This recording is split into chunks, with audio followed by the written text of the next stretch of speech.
Ah oui, les questions-réponses. Ouais, on va faire les questions-réponses, Inch'Allah. Comme tu veux. Si tu veux qu'on avance dans le livre ou si tu veux qu'on fasse les questions-réponses.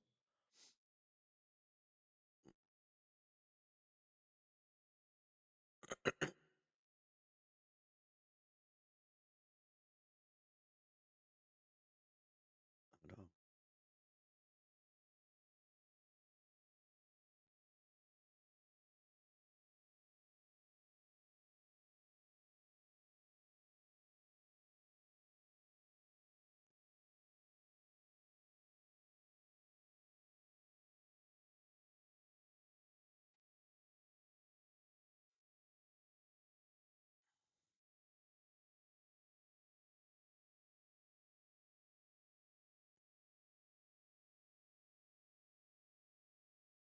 Mm.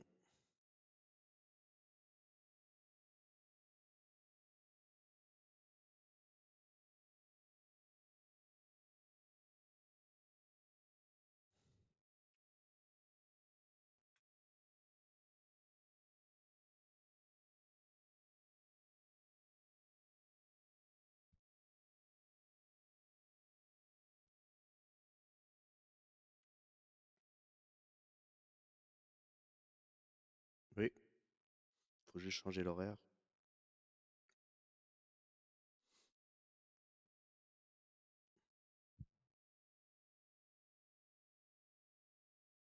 Lundi le soir. Mm. Ouais,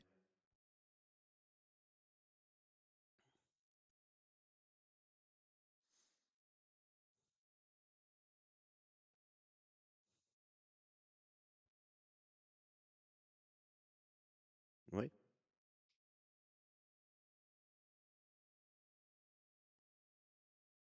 Mhm. Ok.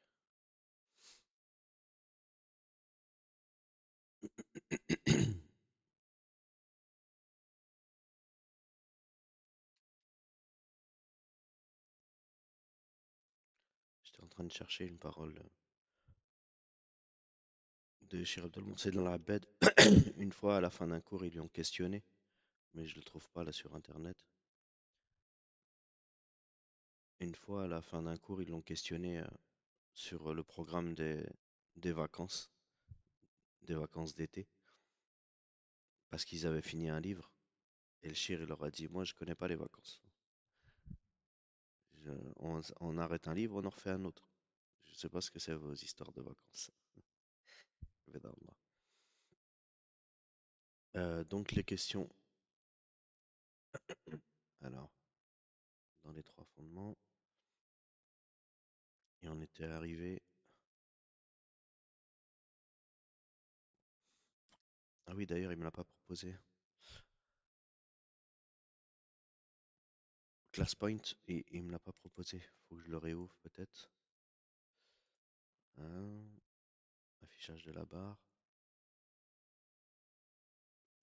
Oui, il faut que j'ouvre la room et que je choisisse la classe, parce que par défaut, normalement, il me met pas la classe.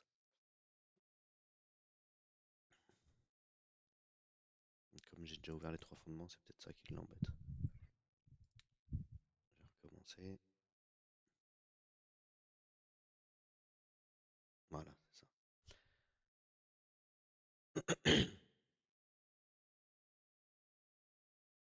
C'est nouveau ça, tiens.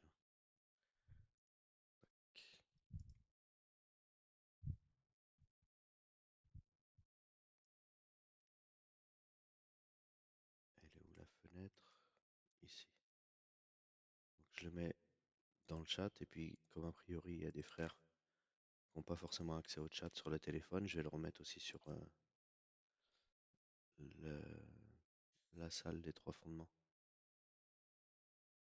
Je sais pas où. Question sur les trois fondements. Dimanche, trois fondements. Salam.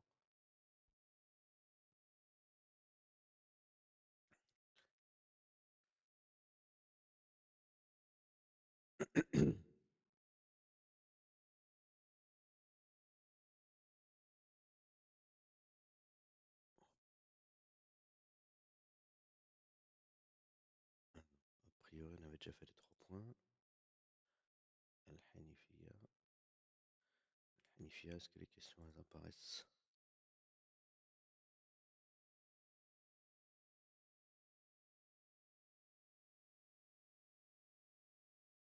Pas toutes.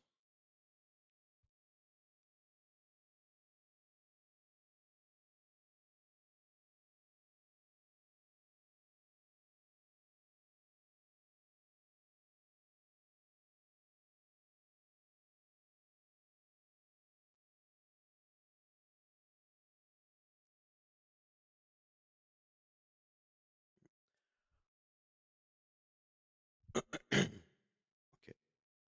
Il y en a une qui est en double, je crois. Donc la première question. Hop, non. Pourquoi ça marche pas? Ah non, ah oui, j'étais pas sur le bon endroit. Afwan. Donc la première question, l'auteur a dit Al-Hanifiya millata Ibrahim. La Hanifiya, c'est la religion d'Ibrahim, car c'est un exemple parmi les prophètes. Est-ce que c'est pour cette raison? Est-ce que c'est pour une autre raison? Ou est-ce que c'est vrai ou est-ce que c'est faux? Plutôt. Donc on avait vu Al-Hanifiya, c'est la troisième introduction. La première introduction, c'était les 4 points. La deuxième introduction, c'était les 3 points. Et la troisième introduction, c'était Al-Hanifiya.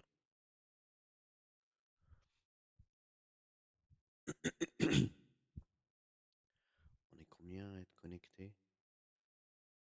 Je sais plus où est-ce qu'on voit ça. Bon, on est à 1 minute de toute façon. Je crois qu'on était 9, mais le temps que tout le monde se connecte, on va s'arrêter là, Inch'Allah. Donc, 4 bonnes réponses. La bonne réponse, c'est oui. Millata Ibrahim, la religion d'Ibrahim, parce que Ibrahim, alayhi salam, c'est un exemple dans la prophétie. On avait vu que il avait été euh,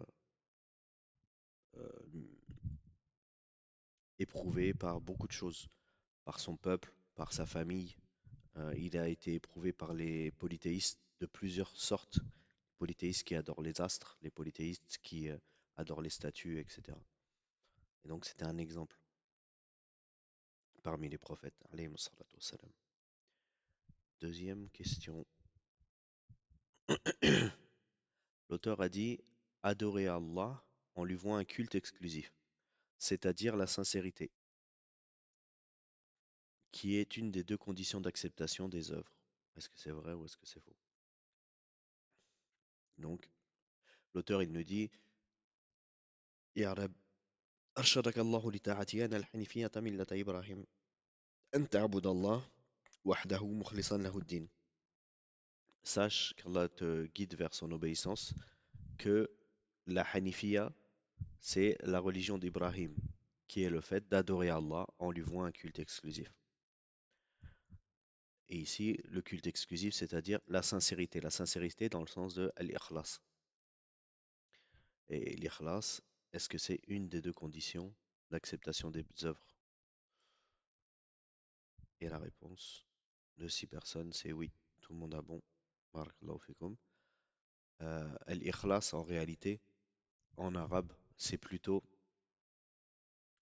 l'exclusivité ou l'exclusivité sincère ou la sincérité exclusive. Parce que la sincérité, il n'y a pas la notion de que pour Allah.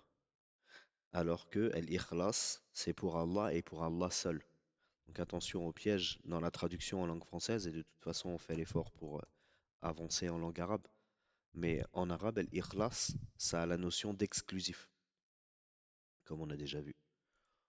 Très bien, donc c'était la bonne réponse. Barakallahu fikoum. Et là, je crois que c'est la dernière ou l'avant-dernière. Là, il faut que chacun y réponde. L'auteur a dit adorer Allah en lui vouant un culte exclusif. C'est-à-dire qu'Allah a ordonné à l'ensemble des gens, c'est ce qu'Allah a ordonné à l'ensemble des gens et c'est dans ce but qu'il les a créés. Puis il cite comme preuve un verset. Quel verset?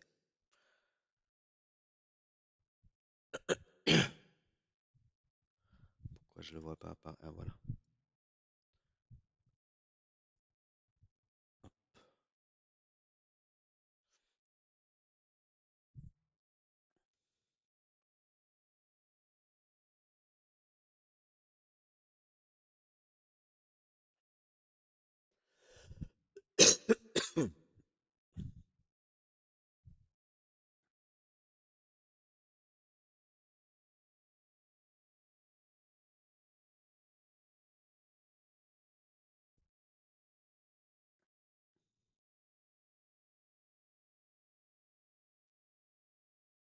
Je pense qu'il y a des frères qui sont en train d'écrire en français le sens de la traduction du verset. Ceux qui ont déjà répondu, c'est ceux qui ont juste écrit le numéro du verset.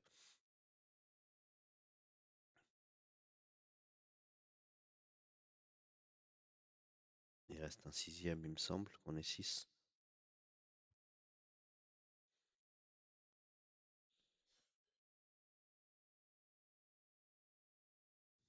À la rentrée, Inch'Allah, j'espère qu'on sera plus que six. Ok, c'est bon. Donc, le verset que l'auteur il a dit, c'est وَمَا خَلَقْتُ الْجِنَّ وَالْإِنسَ إِلَّا لِيَعْبُدُونَ. Donc, le verset 56 de Surat Al-Dhariyat. Donc, c'est bon. Euh, Ici, وَمَا خَلَقْتُ الْجِنَّ وَالْإِنسَ إِلَّا لِيَعْبُدُونِ. Il n'y a pas d'espace entre wa et ma. En langue arabe, après le waw, quand c'est le waw, le mot waw et, après le waw, il n'y a pas d'espace. Même quand on dit wa alaykumus salam, wa rahmatullah, wa barakatuh, il n'y a pas d'espace. Et le problème, c'est que des fois, les correcteurs d'orthographe, ils mettent l'espace automatiquement. Donc c'est à vous de le retirer. Peut-être vous avez déjà rencontré le cas. Très bien. Barakallahu fikum. Donc on va s'arrêter là pour les questions. On va, s'il y a encore une autre question, je crois. Voilà. Et après, on va s'arrêter là, Inch'Allah. La dernière question. Que signifie la parole de l'auteur? Le sens de pour qu'il m'adore est qu'il me voue un culte exclusif. C'est-à-dire, l'adoration n'est valide que si elle est exclusivement pour Allah, ou alors l'adoration exclusivement pour Allah augmente la récompense. Ou alors je ne sais pas. Ce qu'on peut comprendre ici, c'est l'adoration n'est valide que si elle est exclusivement pour Allah, ou alors l'adoration, elle a une valeur augmentée si elle est exclusivement pour Allah. Qu'est-ce que ça implique? Ça voudrait dire que celui qui adore Allah et qui adore autre qu'Allah, il a quand même une récompense, mais une plus petite récompense. Donc ça, c'est celui qui répond B. Celui qui répond A, c'est celui qui dit, celui qui adore Allah et qui adore autre qu'Allah, il n'a pas la validité du tout de son acte. Son acte, il est complètement rejeté. Et c'est, je ne sais pas. Six réponses, alhamdoulilah, et tout le monde a répondu ça. Très bien. Donc effectivement, ça annule l'acte et en réalité, ça annule pas uniquement l'acte, mais ça annule l'islam d'une personne. Si elle adore Allah et autre qu'Allah, c'est son acte qui est invalide et tout son islam qui est invalide. Il faut qu'elle se repente à Allah avant de mourir et qu'elle revienne à l'islam.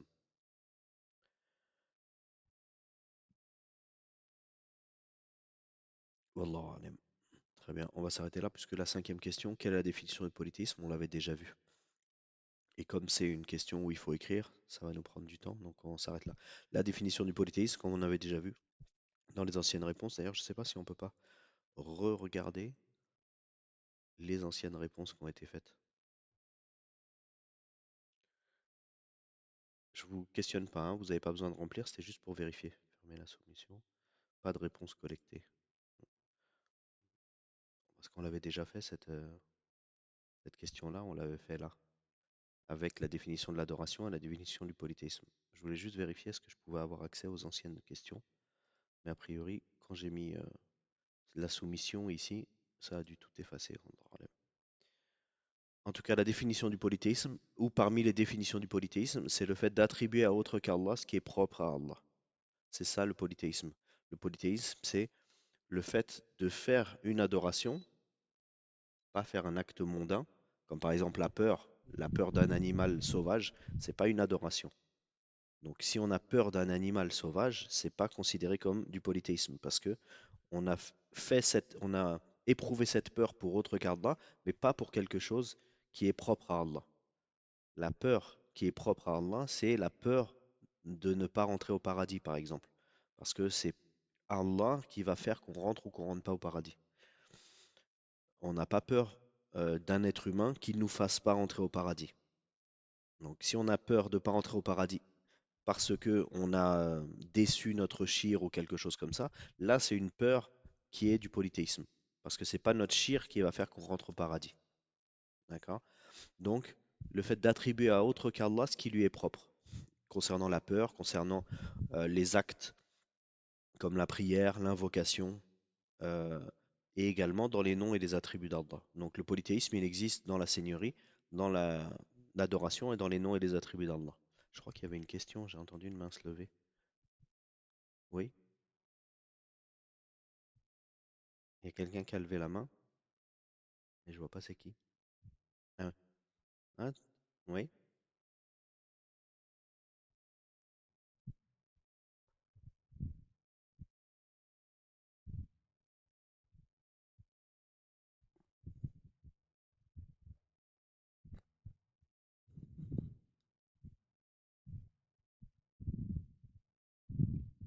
Non, lui, il cite pas que c'est la parole d'Ibn Abbas, mais l'auteur, il a l'habitude, comme vous avez déjà vu, il va citer les paroles de savants, ou alors il va citer même des hadiths ou des versets, sans dire que c'est des paroles qui lui sont pas attribuées.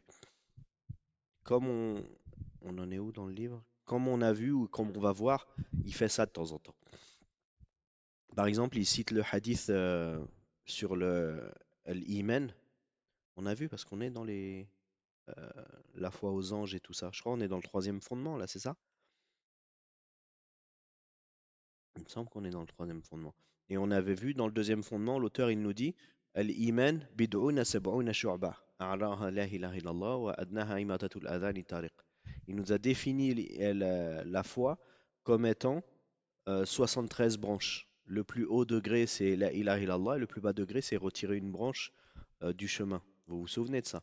Ça, c'est un hadith. Et l'auteur, il n'a pas cité que c'était un hadith. Donc ici, il n'a pas cité que c'était la parole d'Ibn Abbas ou d'autres parmi les gens de science. Il a dit wa ma'na ya'budun yuwahhidun. Et le sens de ya'budun dans wa ma khalaqtul jinna wal insa illa liya'budun, ma'na ya'budun yuwahhidun, il n'a pas cité que c'était la parole d'Ibn Abbas. C'est sa façon de faire des fois pour simplifier, pour résumer. Il cite pas d'où il a pris ses paroles. Et on retrouve souvent même des paroles qui sont presque mot pour mot les paroles d'Ibn al-Qayyim ou d'Ibn Taymiyyah. Comme par exemple sa définition de euh, Muhammad Rasulullah. Ta'atuhu fima amar. Le fait de dire que Muhammad est le messager d'Allah, alayhi salatu wassalam. Le fait de dire que c'est quand il nous donne un ordre, on lui obéit, et quand il nous donne une information, on y croit. Et ben, ces choses-là, il les a retrouvées dans les livres de Cheikh al-Islam ibn Taymiyyah, par exemple. Ou dans les quatre règles qu'on fera après, Inch'Allah, quand il parle de Unwan Sa'ada, les, les choses euh, qui donnent accès au bonheur. Donc ça, on retrouve ça également dans les paroles d'Ibn al-Qayyim. Donc, si c'est ça que tu voulais dire, est-ce que c'est la parole, est-ce que lui, il a cité que c'est une parole d'Ibn Abbas? Non. Si tu voulais dire autre chose, j'ai pas compris.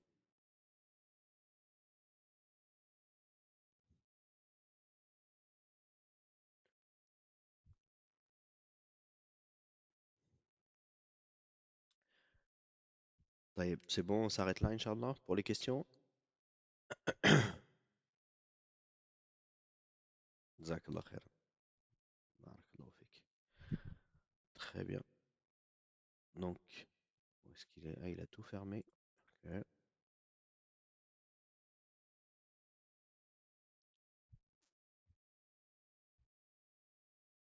Il est en train de réouvrir, Inch'Allah. Donc, les trois fondements, on a vu les trois introductions. Première introduction, les quatre choses qui sont obligatoires à connaître pour chaque musulman, c'est-à-dire la science, la mise en pratique, la prédication et la patience. Le musulman, il va mettre ça en pratique dans sa vie. Il va apprendre et ce qu'il a appris, il va le mettre en pratique. Et quand il va le mettre en pratique, il y a une partie de la mise en pratique qui est le fait de vouloir le bien pour les autres et donc d'orienter les autres sur le bien que nous, on a appris. Et évidemment, la patience qui va être liée à cette chose-là, puisque on va devoir patienter sur les nuisances que ça va causer de propager le bien. Parce que c'est pas tout le monde qui veut le bien. Faut que je regarde dans le groupe où est-ce qu'on en est également. Ensuite, la deuxième introduction, c'est trois choses obligatoires. Et c'est l'obéissance au prophète. Alayhi salatu wassalam. Ça va être ici. Prochain cours le 12 juillet. Médine. Ok. Ah non, l'Isra wa al-Mi'raj. Le, euh, l'obéissance au prophète, alayhi salatu wassalam, le monothéisme dans l'adoration et l'alliance et le désaveu. Ensuite, la troisième introduction, le Hanifiya qu'on vient de voir, et après les trois fondements. Premier fondement, la connaissance d'Allah subhanahu wa ta'ala. Le lien entre les actes d'Allah, le monothéisme d'Allah dans la seigneurie, c'est-à-dire c'est Allah qui crée à partir de rien, qui possède toutes choses, qui nous donne notre subsistance, qui fait en sorte que toutes les choses se réalisent. Toutes ces choses-là que nous, on doit connaître d'Allah, qui nous poussent, qui est une preuve pour qu'on l'adore. Donc le fait de connaître Allah, c'est ça qui va nous aider à l'adorer. Et ensuite, les noms et les attributs d'Allah qui font également partie de la connaissance d'Allah, qui est importante à connaître, mais l'auteur il s'est pas attardé là-dessus sur ce sujet-là.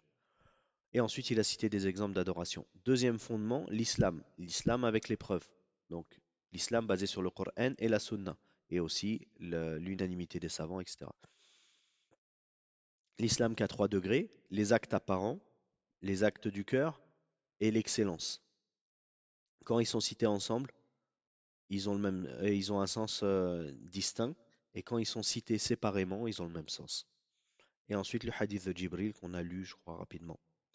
Troisième fondement, la connaissance du prophète Mohammed sallallahu alayhi wa sallam. Ce qu'on a vu concernant la connaissance du prophète alayhi salatu wa sallam, c'est sa lignée, donc son lien avec le prophète Ibrahim alayhi salam, le fait qu'il soit prophète et messager, et qu'il a d'abord été prophète et ensuite messager. On a vu également une courte, la parole de l'auteur, rahimahullah, qui explique Surat al-Muddathir très succinctement. Et ensuite, on est arrivé à l'Isra wal Mi'raj. Donc l'auteur il dit rahimahullah أخذ على هذا 10 سنين يدعو إلى التوحيد وبعد العشرة عرج به إلى السماء وفرض عليه الصلوات الخمس وصلى في مكة 3 سنين وبعدها أمر بالهجرة إلى المدينة. Il persévéra dans cela pendant 10 années en prêchant au monothéisme. Donc il persévéra dans cela, c'est par rapport à ce qu'on a vu avant. L'explication de Surat al-Muddathir, le fait d'appeler au tawhid. On revient en arrière si vous voulez vous remémorer ce qu'on a vu. Donc le sens de Qum fa'anzir met en garde contre le polythéisme et prêche le monothéisme. Pardon. Met en garde contre le polythéisme, je ne sais pas si je ne me suis pas trompé, et prêche le monothéisme. Glorifie Allah par le monothéisme, purifie tes œuvres du polythéisme, et les souillures sont les statuts. Il faut abandonner, se désavouer des polythéistes et du polythéisme. Donc tout ça, on voit que euh, c'est lié à la croyance. Le prophète, alayhi salatu wassalam, il a orienté le début de la prédication principalement que sur la croyance. On dit principalement parce qu'il y avait également le fait d'appeler au bon comportement avec les parents, etc. Mais le principal message que le prophète a ramené, c'est le message de tous les prophètes. C'est d'appeler au tawhid, au monothéisme. Tous les prophètes, ils sont venus avec le message. Ani abudullah wa ijtanibut taghut. Le fait d'adorer Allah et de s'éloigner, de s'écarter de toute fausse divinité. Et c'est ça qui va ancrer dans le cœur du musulman la croyance correcte, qui va faire que les actes ils vont être faciles à réaliser. Puisque la personne, elle va se rappeler que Allah, il l'a créé, et que Allah, il lui demande de l'adorer, et que Allah, il a telle et telle qualité parfaite.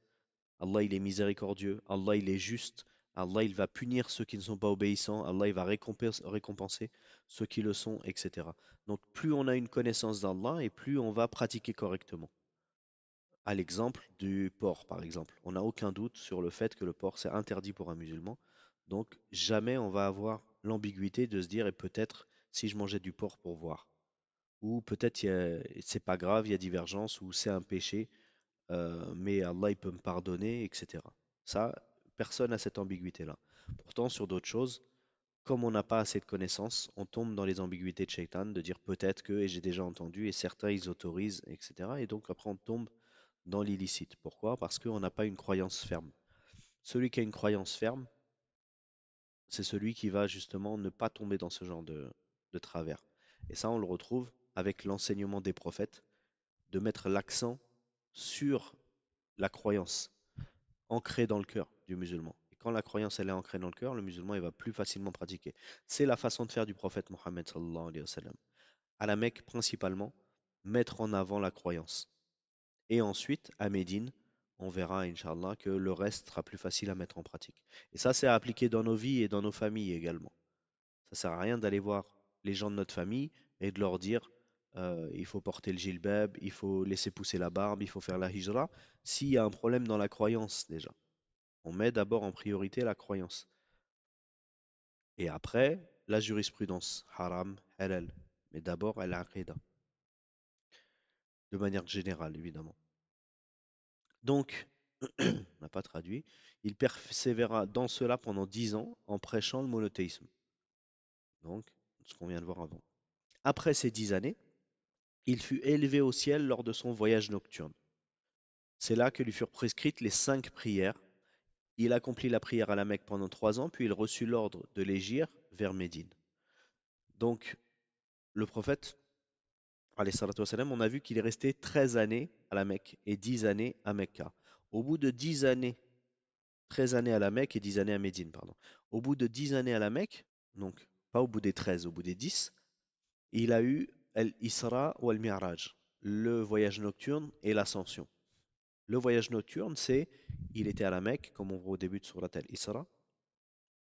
Il était à la Mecque et il a voyagé avec Jibril sur une monture jusqu'en Palestine.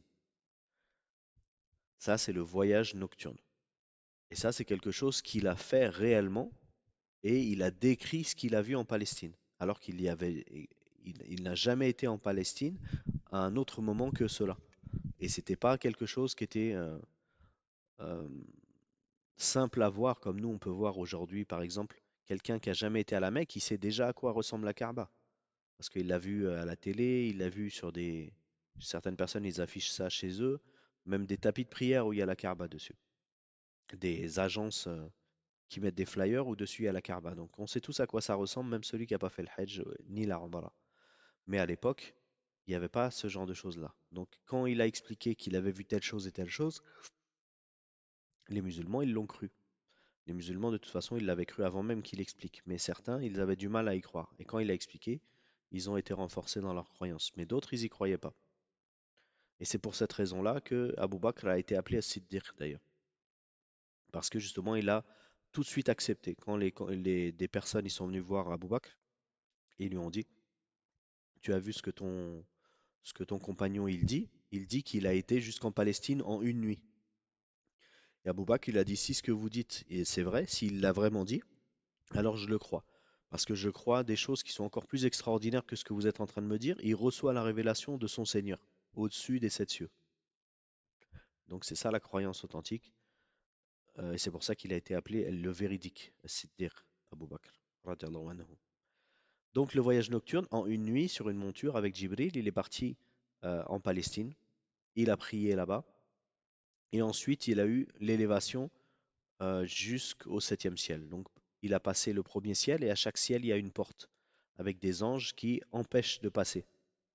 Et il est passé avec Jibril jusqu'au 7e ciel où il a reçu l'obligation de la prière obligatoire, les 5 prières obligatoires, qui au début n'étaient pas de 4 unités de prière. C'était 2 pour le Fajr, 2 pour le Dhuhr, 2 pour l'Asr, 3 pour le Maghrib et 2 pour l'Aïcha. Et ensuite, il y a eu le changement. Et c'est ce qu'on vient de citer ici, le 2, avec 3 pour le Maghreb, mais tout le reste c'était à 2, c'est conservé pour celui qui est voyageur. Mais à l'époque, c'était même celui qui était résident, il faisait 2, 2, 2, et 3 pour le Maghreb, ça n'a jamais changé. C'est pour ça qu'aujourd'hui, même le voyageur, qu'il soit euh, résident ou voyageur, le Maghreb, c'est toujours 3 unités de prière. Les 5 prières obligatoires, donc, et c'est la seule adoration qui a été révélée ailleurs que sur terre. Toutes les adorations, Allah subhanahu wa ta'ala, il les a révélées sur terre, par l'intermédiaire de Jibril ou directement au prophète alayhi salatu wassalam, mais aucune autre adoration que les 5 prières ont été révélées au 7e ciel, pour montrer leur particularité, leur importance. Et ensuite, le prophète alayhi salatu wassalam, il a fait la prière à la Mecque pendant 3 années. Donc pendant ces 3 années-là, il y a eu la prière obligatoire. Donc avant le voyage nocturne, il y avait déjà une prière qui était obligatoire, mais c'était une prière le matin et une prière le soir, avant les 5 prières. Et donc là, il y a eu les 5 prières obligatoires, donc ils ont fait les 5 prières, mais ils priaient pas à la mosquée, ils priaient chez eux. Il n'y avait pas encore la prière à la mosquée. On rappelle que la Mecque, les gens, ils se faisaient tuer s'ils étaient musulmans. Les gens, ils se faisaient expulser, etc. Donc il l'accomplit pendant 3 années, puisqu'on a dit qu'il est resté 13 ans à la Mecque, et au bout de 10 ans, il a reçu l'obligation des prières. Donc les 3 années restantes, il a prié à la Mecque, et ensuite il a reçu l'ordre de l'égir vers Médine. Donc ça veut dire que c'est la révélation, el-Hijra. C'est venu d'Allah subhanahu wa ta'ala.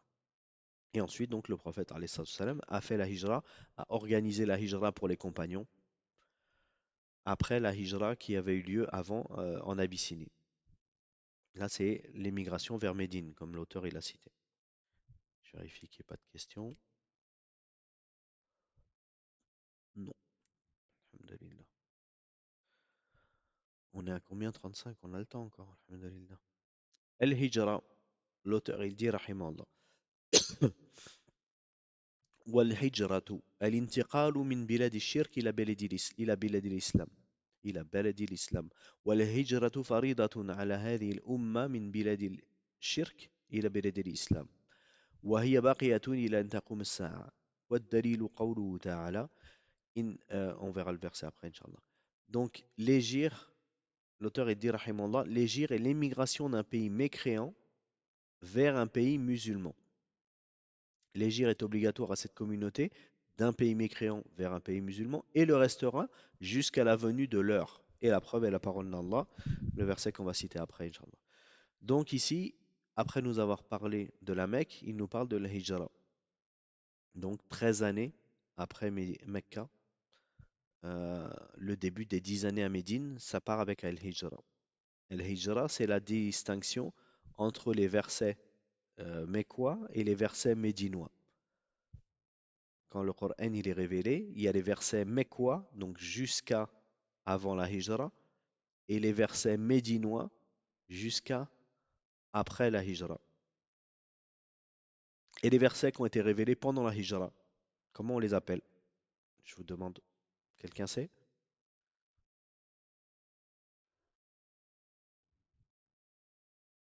Oui,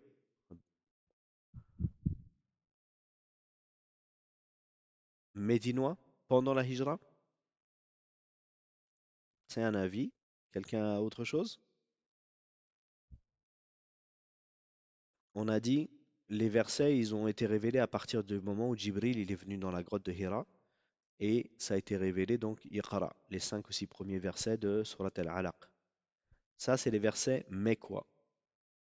Même si la grotte, elle était à l'extérieur de la Mecque. On dit les versets mécois. D'accord? Ensuite, il y a eu des versets qui ont été révélés également à Taif. Mais pour résumer, on dit les versets mécois et médinois. Et qu'est-ce que ça veut dire mécois? Ça ne veut pas forcément dire à la Mecque, ça veut dire avant la Hijra. Et on a les versets médinois qui sont après la Hijra. Donc la question c'était comment on appelle les versets qui sont révélés pendant la Hijra. Et un frère, il nous a dit, on les appelle les versets médinois. Et il n'y a pas d'autres paroles. Et les versets qui sont révélés pendant la Hijra, Wallahu a'lam, n'existent pas. Il n'y a pas eu de versets révélés pendant la Hijra. Donc c'est pour ça qu'on les appelle Mecca avant la Hijra et Médinois après la Hijra. Mais pendant la verset, Wallahu a'lam, pendant la Hijra, euh, il n'y a pas de versets qui ont été révélés.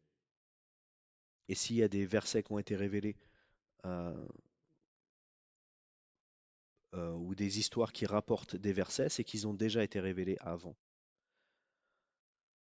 Donc, el-Hijra, l'émigration d'un pays mécréant vers un pays musulman. Évidemment, ce n'est pas le pays qui est mécréant ou le pays qui est musulman, hein, c'est une façon de parler en français.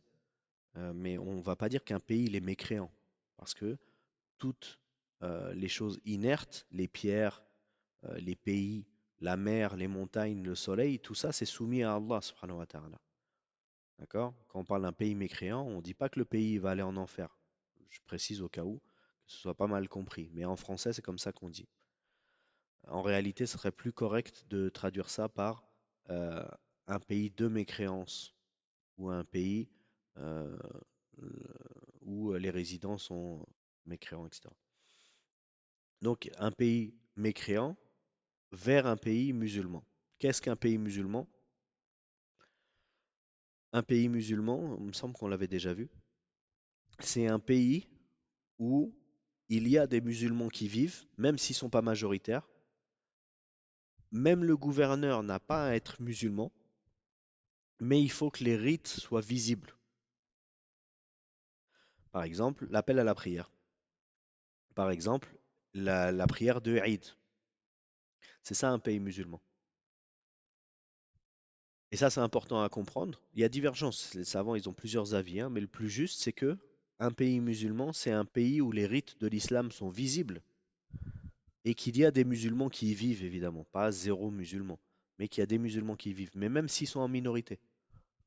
Euh, on m'a rapporté que aux Émirats, par exemple, les musulmans, ils sont en minorité.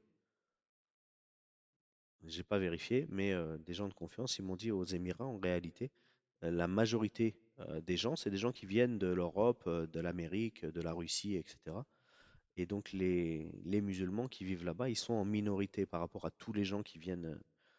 Donc, malgré tout, même s'ils sont en minorité, c'est un pays musulman. Un pays où le gouverneur, il n'est pas musulman, même si on a donné les autres conditions, donc que les rites y soient apparents et qu'il y ait des musulmans qui y habitent, c'est un pays musulman. Et ça coupe le, la, la croyance et les œuvres euh, des Khawarij qui disent aujourd'hui il n'y a plus de pays musulmans, donc j'ai pas besoin de faire la hijra, je peux rester en France, toucher les allocations, hein. Donc ceux qui disent ça, ils disent moi je vais pas aller vivre au Maroc, je vais pas aller vivre en Arabie Saoudite, etc. Parce qu'il n'y a pas de pays musulman à notre époque, parce que tous les gouverneurs ils sont blablabla. D'accord? Alors on lui explique que c'est même si toi tu as envie de rendre le gouverneur mécréant, ça n'empêche pas que tu dois faire la hijra quand même, parce que le pays reste musulman. Si vous avez des gens dans votre entourage qui ont ces pensées-là, vous pouvez leur dire ça. Évitez de parler avec les gens qui ont des ambiguïtés comme ça. Mais s'il y a quelqu'un qui vous dit, moi je fais pas la hijra parce qu'il n'y a pas de pays musulman, parce que tous les gouverneurs, hein, et ben ça va pas régler son problème qu'il a avec les gouverneurs, mais au moins ça va régler son problème avec la hijra. Il faut quand même qu'il y aille, qu'il parte.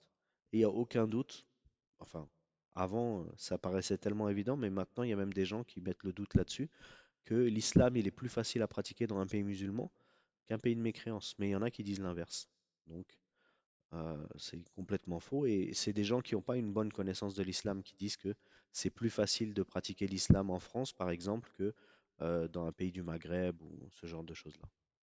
J'avais entendu récemment aussi quelqu'un qui disait que quand on va dans un pays musulman, on ne peut pas faire ordonner le bien, interdire le blâmable. Un prédicateur français qui disait ça, qui pourtant a étudié dans des universités et tout ça, sauf que il n'a pas bien compris, je pense, qu'est-ce que c'est que ordonner le bien, interdire le blâmable, parce que entre dans le fait d'ordonner le bien, interdire le blâmable, évidemment, d'appeler les gens à l'islam et de revendiquer ouvertement que celui qui n'est pas musulman, il est dans l'erreur. Ça rentre dans l'amr bil ma'ruf wa nahy al munkar. Et c'est une obligation de pouvoir faire cette chose-là, comme le frère, il avait l'air de dire qu'il connaissait. Mais le problème, c'est que il avait l'air de dire que c'est plus facile de vivre en France que de vivre dans un pays musulman. Ce qui est complètement faux, et de toute façon, c'est ce qui nous est demandé. Et on va lire le verset, un des versets qui va dans ce sens-là. Et même le hadith qui vient après, qui est encore plus clair.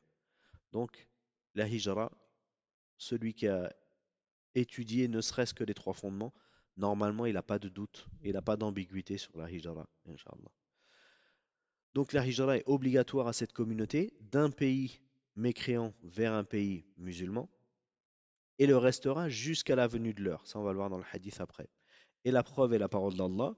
Inna alladhina tawaffahumul malaikatu zalimi anfusihim qalu fima kuntum.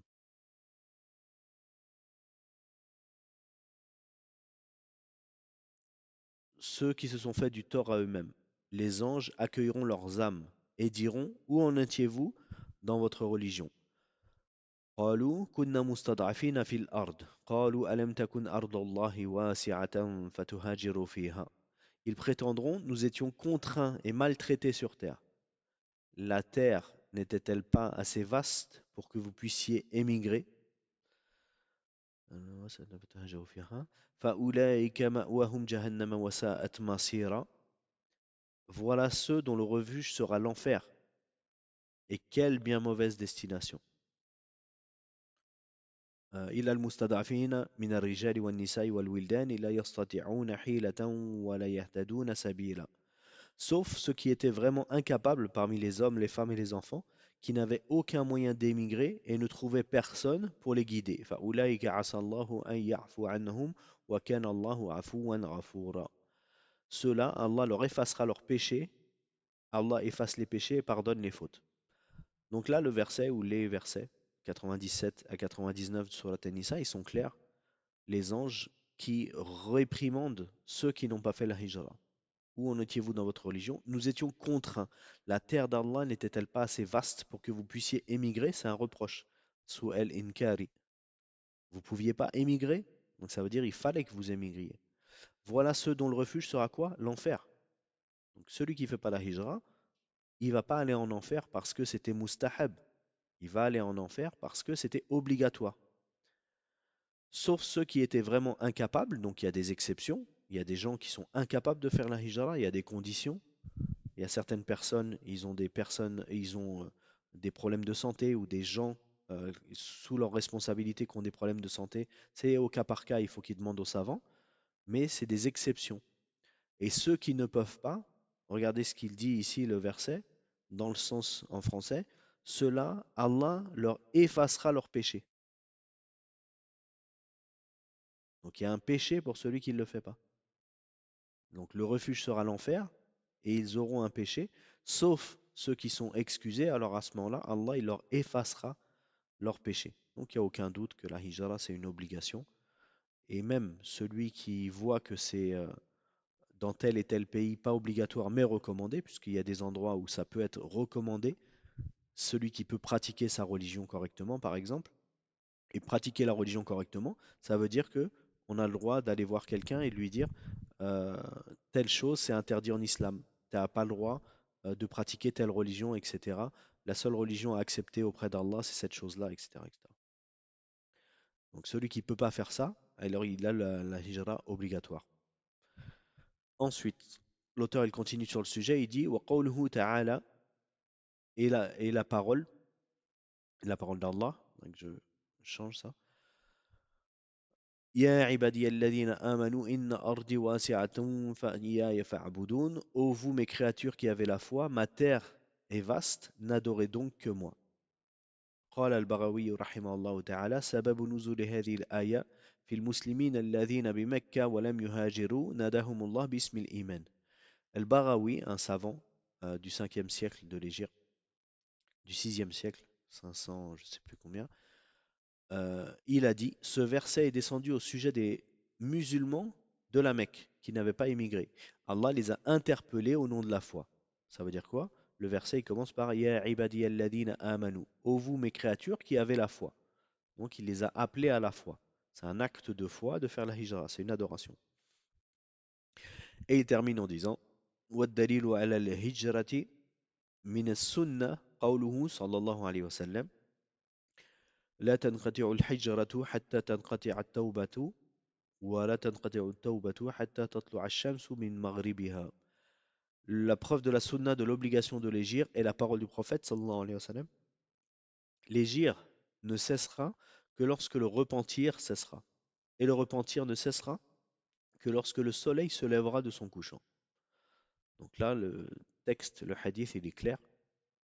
L'égir ne cessera que lorsque le repentir ne cessera. Et le repentir ne cessera que lorsque le soleil se lèvera de son couchant. Le fait que le repentir cesse, il y a euh, une période générale et une période particulière. Ici, c'est la période générale. Ça veut dire que à partir du moment où le soleil il va se lever de son couchant, donc le soleil il se lève à l'est et il se couche à l'ouest. À la fin des temps, le soleil il va se lever à l'est, se coucher à l'ouest et se relever pas à l'est, mais à l'ouest, à l'envers. À ce moment-là, ce sera un des grands signes de la fin des temps. Et à ce moment-là, il n'y aura plus de repentir. Celui qui n'est pas musulman à ce moment-là, il pourra plus entrer en islam.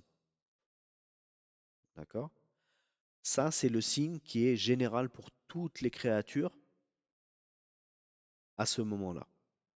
Mais il y a certaines personnes qui vont faire le repentir, mais il ne sera pas accepté parce que ce sera interdit à des moments particuliers, comme par exemple celui qui veut se repentir, comme Pharaon, il lui a été refusé le repentir parce que c'était trop tard.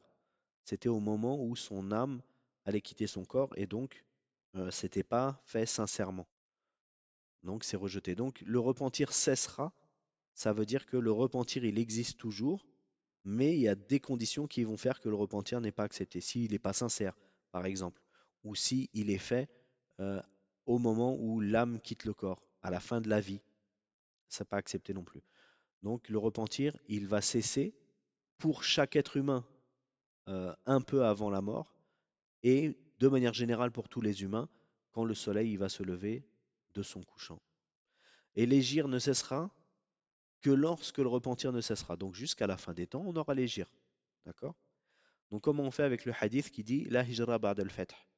Il n'y a pas d'émigration après la conquête de la Mecque. Est-ce que vous avez déjà entendu ce hadith? La hijra ba'd al-fath.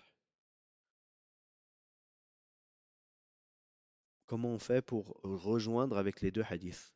Parce que les personnes qui disent qu'aujourd'hui on n'est pas obligé de faire la hijra, ils se basent sur ce hadith-là. Ils disent, le prophète sallallahu alayhi wa sallam, il a dit, il n'y a pas d'émigration après la conquête de la Mecque. Quelqu'un a une idée? On a deux hadiths qui semblent en apparence contradictoires. Déjà, la règle, c'est laquelle? Quand on a deux hadiths et qu'en apparence, on a l'impression qu'il y a une contradiction. L'égir ne cessera que lorsque, et plus d'égir après un événement qui s'est produit dans le passé. On retire tous ceux qui disent que la hijra ba'd al-fath, ça veut dire il n'y a pas d'émigration après la conquête de la Mecque, ça a un autre sens. Non, on part du principe que c'est la conquête de la Mecque qui est en compte dans ce hadith. Donc pas d'émigration après la conquête de la Mecque. Et l'autre hadith, l'émigration continue jusqu'à la fin des temps. Donc, oui, oui,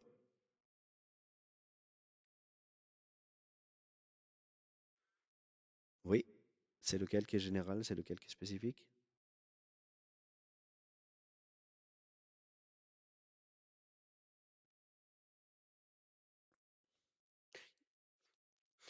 Pour résumer, il y a un hadith qui dit l'égir c'est jusqu'à la fin des temps, et il y a un autre hadith qui dit l'égir s'arrête avec la conquête de la Mecque.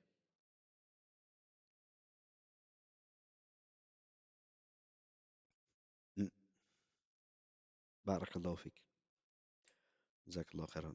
Apparemment, il n'y a pas d'autres avis. Donc c'est effectivement ça. Il faut que je le répète, il ne faut pas que j'oublie. Tu m'avais dit, du coup, on n'entend pas dans l'audio. Donc tu disais, il y a un hadith qui est général et un hadith qui est spécifique. Le hadith qui est général, c'est le hadith qui dit l'égir, c'est jusqu'à la fin des temps, jusqu'au moment où le soleil se lèvera de son couchant. Et l'autre, il est spécifique pour les gens de la Mecque, si je ne me trompe pas, c'est ça que tu as dit, hein? Barakallahu fik. Et donc, barakallahu fik. Donc c'est comme ça qu'on doit le comprendre. Déjà, quand on a deux textes qui semblent en opposition, la règle, c'est pas de rejeter un des deux. D'abord, on regarde est-ce que les deux textes ils sont authentiques. Quand on parle d'un texte, on parle de quoi? Coran, Sunna. C'est ça les textes. Quand religieusement on parle de dalil, un dalil, ça va être, pour résumer, parce que c'est un peu plus technique, mais pour résumer, un verset ou un hadith. Ok. Si c'est un verset, on n'a pas à regarder est-ce qu'il est authentique ou pas. Ça, vous vous doutez bien que celui qui dit qu'un hadith, il est pas, un verset, il n'est pas authentique, c'est de la mécréance. Donc pour les versets, il n'y a pas le problème de authentique ou pas authentique. Ça, c'est pour les hadiths. Donc la première étape, c'est quand on a deux textes, parce qu'un texte qui peut être en opposition apparente, ça peut être soit un hadith avec un hadith, soit un verset avec un verset, ou soit un verset avec un hadith ou un hadith avec un verset. Si c'est deux versets, alors à ce moment-là, il n'y a pas le souci de est-ce qu'ils sont authentiques ou pas. Et si c'est un hadith, d'abord on regarde est-ce que le hadith il est authentique. Là, les deux hadiths, ils sont authentiques. Celui qu'on est en train de citer là, la hijra ba'd al-fath et la tanqati'u al-hijra, les deux, ils sont authentiques. Si on avait un des deux qui n'était pas authentique, eh ben c'est très simple, on ne le prend pas en compte. Donc là, les deux, ils sont authentiques. C'est comme si on avait deux versets. Les deux versets, donc forcément, ils sont authentiques. Qu'est-ce qui nous reste comme option? Ils sont sahih, mais est-ce qu'ils sont sarih? C'est-à-dire, est-ce que le sens, il est clair? Et il va venir de là, en général, le problème. Quand on a deux textes qui semblent en opposition, il n'y a que deux solutions. Soit il y en a un qui n'est pas authentique, ce qu'on vient de voir, mais là, tout est authentique. Soit on a un problème, nous, de compréhension du texte. Et ça ne peut pas être une troisième chose, comme il disait chez Al-Islam ibn Taymiyyah. Il y a deux solutions et il n'y en a pas trois. C'est soit il y en a un des deux qui n'est pas authentique, ou soit nous, notre compréhension, elle est mauvaise.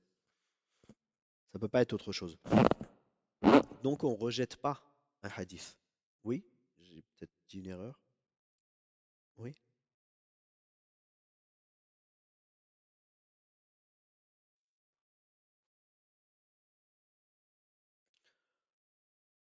Un abrogé et un abrogeant?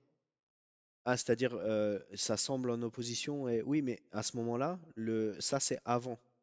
Si c'est un abrogé ou un abrogeant, à ce moment-là, on rentre même pas dans l'opposition. Donc c'est pour ça que les savants ils le citent pas.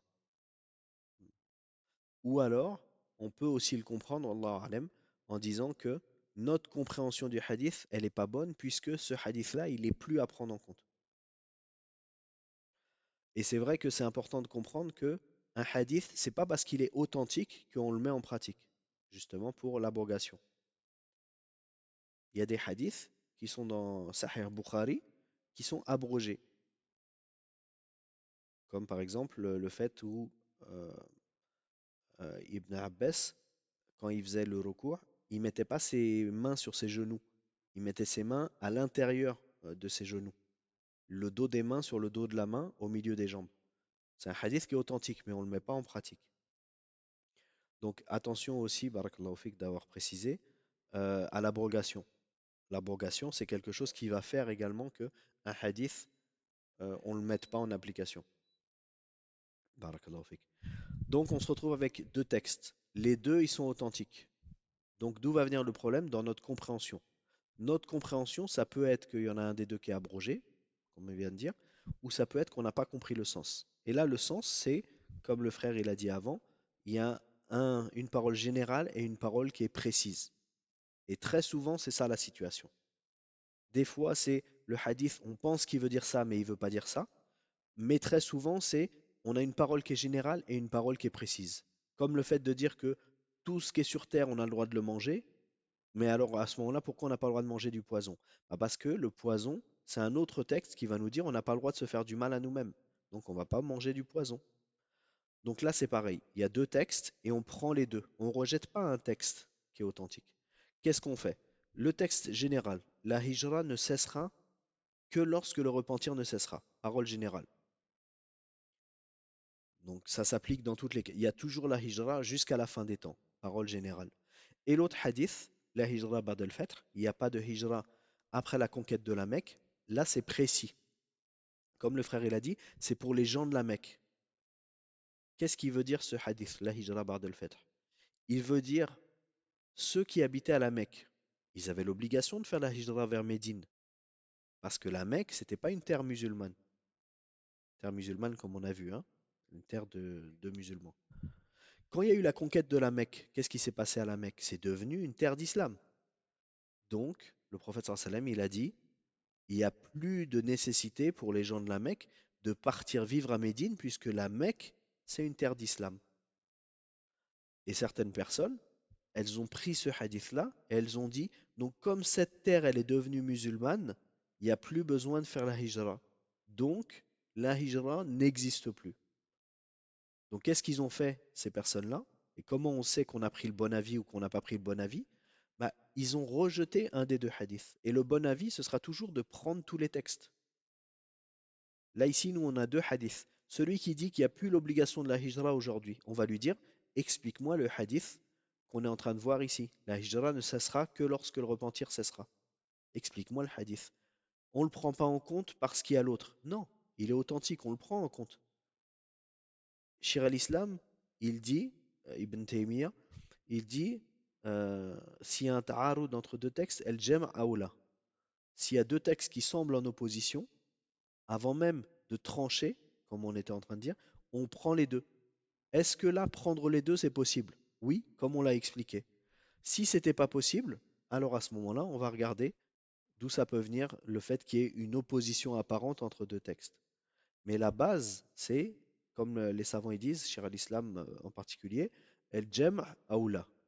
Lié entre les textes, c'est ce qui est à favoriser en priorité. Et c'est ce que les savants ont fait ici. Ils ont dit, la hijra ne cessera que lorsque le repentir ne cessera. C'est-à-dire, la hijra, elle est valide jusqu'à la fin des temps. Deuxième hadith, pas de hijra après la conquête de la Mecque. C'est spécifique pour les gens de la Mecque. Ils n'avaient plus l'obligation de faire la hijra à Médine. C'est clair, Inch'Allah? Et avec ça, on a fini l'explication de la hijra, Inch'Allah. Et au prochain cours, on reprendra à partir de euh, l'installation à Médine. Et on verra donc avec Orhan, Inch'Allah, quand est-ce qu'on reprendra ce cours-là. Puisque s'il y a des gens qui voyagent,